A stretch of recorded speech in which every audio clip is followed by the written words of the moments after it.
تھے. فرمایا نبی کریم صلی اللہ تعالی علیہ وسلم نے کہ جو شخص جمعے کے دن غسل جنابت کر کے, وہی شرعی جو غسل ہے, غسل کر کے اہتمام کے ساتھ مسجد میں آتا ہے, تو فرمایا کہ اگر وہ پہلی ساعت میں آتا ہے, جلدی آتا ہے, پہلی ساعت میں پہنچتا ہے, تو اللہ سبحانہ و تعالی اس کو ایک اونٹ قربان کرنے کے برابر ثواب عطا فرمائیں گے. جیسے اللہ کی راہ میں اس نے ایک اونٹ قربان کیا ہے, ایک اونٹ ذبح کیا ہے اور اس کو غربا میں تقسیم کر دیا ہے, اتنا ثواب اللہ سبحانہ و تعالی اس کے نامہ اعمال میں لکھ دیں گے. اچھا, اب یہ ڈیوٹی لگائی ہوئی اللہ تعالیٰ نے فرشتوں کی, پورا نقشہ میرے نبی نے کھینچا ہے. فرمایا کہ مسجد کے دروازوں پر وہ فرشتے موجود ہوتے ہیں, رجسٹر انہوں نے پکڑے ہوتے ہیں. جو آیا, اب پورے اہتمام سے وہ آیا اور پہلی ساتھ میں آیا تو لکھ لیا جائے گا بھئی فلاں بن فلاں جو ہے اس کو ایک اونٹ اللہ کی راہ میں صدقہ دینے کا ثواب ہے. پھر فرمایا کہ اب جب وہ دوسری ساتھ میں آتا ہے, تھوڑا سا دیر سے آیا, دوسری ساتھ میں آتا ہے, تو فرمایا کہ اس کو ایک گائیں ذبح کر کے اللہ کی راہ میں صدقہ کرنے کے برابر اللہ ثواب عطا فرماتا ہے. جو تیسری ساتھ میں آیا اس کو پھر ایک بکری اللہ کی راہ میں یا مینڈھا اللہ کی راہ میں قربان کر کے صدقہ کرنے کے برابر اللہ ثواب عطا فرماتے ہیں. اسی طرح پھر اس کے بعد کوئی آیا تو فرمایا کہ مرغی کے برابر, یعنی مرغی اس نے اللہ کی راہ میں صدقہ کی ہے. اور پھر جو آخری ساتھ میں آیا تو جیسے اس نے ایک انڈا اللہ کی راہ میں صدقہ دیا ہے اس قدر اس کو ثواب ملے گا. یعنی آپ دیکھیں کہ اس ثواب میں پھر کمی ہوتی رہتی ہے جتنی انسان تاخیر سے آئے. اب سنیے میرے معزز اور محترم سامعین کرام, بڑی توجہ سے سنیے. فرمایا جب امام منبر پر بیٹھ جاتا ہے, امام آ جاتا ہے اور خطبہ شروع کر دیتا ہے, خطاب اپنا شروع کر دیتا ہے, تو وہ فرشتے رجسٹر کو بند کر دیتے ہیں.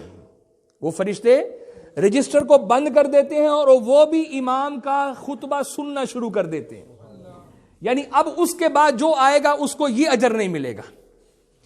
وہ جمعے کی فرضیت تو اس کی ادا ہو گئی, لیکن یہ جو فضائل تھے یہ اس کو حاصل نہ ہوئے.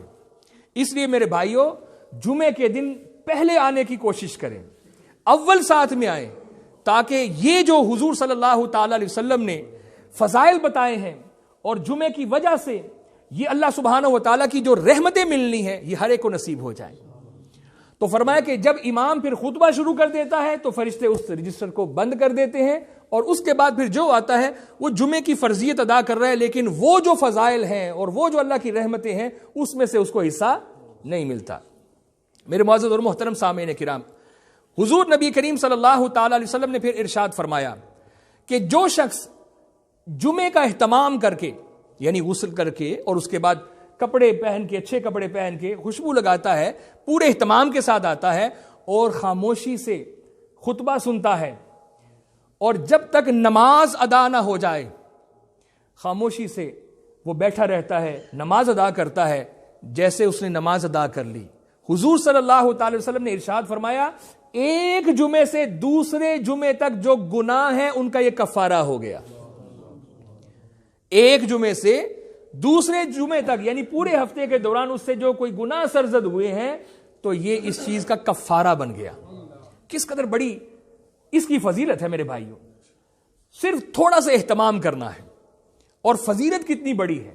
اگر ہر جمعے یہ اہتمام ہو تو الحمدللہ ہمیں حضور صلی اللہ تعالی علیہ وسلم کی مبارک حدیثوں پر پورا یقین ہے. تو اگر ہر ہفتے ہی انسان کے گناہ اس طرح معاف ہوتے رہے تو جب تک اس کی موت نہیں آئے گی تو الحمدللہ وہ گناہوں سے تو پاک اور صاف ہی اس دنیا سے گیا نا. تو اس قدر اہتمام ہر مسلمان کو کرنا چاہیے کہ اول وقت میں آئے, اہتمام کے ساتھ آئے, اور اس کے بعد پھر خاموشی سے بیٹھا رہے اور خطبہ بھی سنے اور نماز جمعہ کو بھی ادا کرے, تو انشاءاللہ اس کے ہفتہ بھر کے گناہوں کو میرا رب معاف فرما دیتا ہے. میرے بھائیوں, پھر اب یہ تو تھی حضور صلی اللہ تعالی علیہ وسلم کی طرف سے یہ فضیلتیں تھیں, یہ انعامات تھے جو اللہ کے رسول نے بتائے. اب اسی زبان مصطفیٰ سے کچھ وعیدیں بھی ہیں, کچھ وعیدیں بھی ہیں اور سخت باتیں ہیں. ذرا ان کو بھی آپ سن لیجئے. کس قدر میرے نبی نے جمعے کے اہتمام کی طرف آپ کی توجہ مبذول کروائی ہے اور آپ کو راغب کیا ہے کہ جمعے کا اہتمام کریں, جمعہ پڑھیں اور اس کی اہمیت کو سمجھیں. حضور نبی کریم صلی اللہ تعالی علیہ وسلم نے ارشاد فرمایا کہ جس شخص نے 3 جمعے چھوڑے، 3 جمعے ترک کر دیے، یعنی اس کو کوئی مجبوری نہیں تھی، صحت بھی اللہ سبحانہ و تعالیٰ نے عطا فرمائی، مسافر بھی نہیں تھا، کوئی امر مانے نہیں تھا، جان بوجھ کر اس نے 3 جمعے چھوڑے، تو میرے نبی نے ارشاد فرمایا کہ اللہ اس کے دل پر مہر لگا دیتا ہے۔ ایسے لوگوں کے دلوں پر مہر لگ جاتی ہے۔ ذرا آپ اس مہر کو سمجھ لیجئے۔ آپ قرآن پاک کی سورہ بقرہ شریف کو جب پڑھتے ہیں نا، اللہ سبحانہ و تعالیٰ نے فرمایا ختم اللہ علی قلوبہم وعلی سمعہم وعلی ابصارہم غشاوہ۔ کیا مطلب ہے؟ فرمایا کہ ان کے دلوں پر اللہ نے مہر لگا دی ہے۔ کن کے دلوں پر مہر لگا دی ہے؟ یہ جو پکے کافر ہیں، ان کے دلوں پر مہر لگ چکی ہے کہ ان کو اب نصیحت کریں نہ کریں برابر ہے۔ جن کے دلوں پر اللہ کی طرف سے سٹیمپ لگ جاتی ہے، مہر لگ جاتی ہے، ان کے دل مردہ ہو جاتے ہیں۔ اور جیسے ایک مردہ شخص ہو، باڈی پڑی ہوئی ہے، آپ اس کے سامنے کچھ بھی نصیحت کریں، وصیت کریں، اس کو کیا پتا؟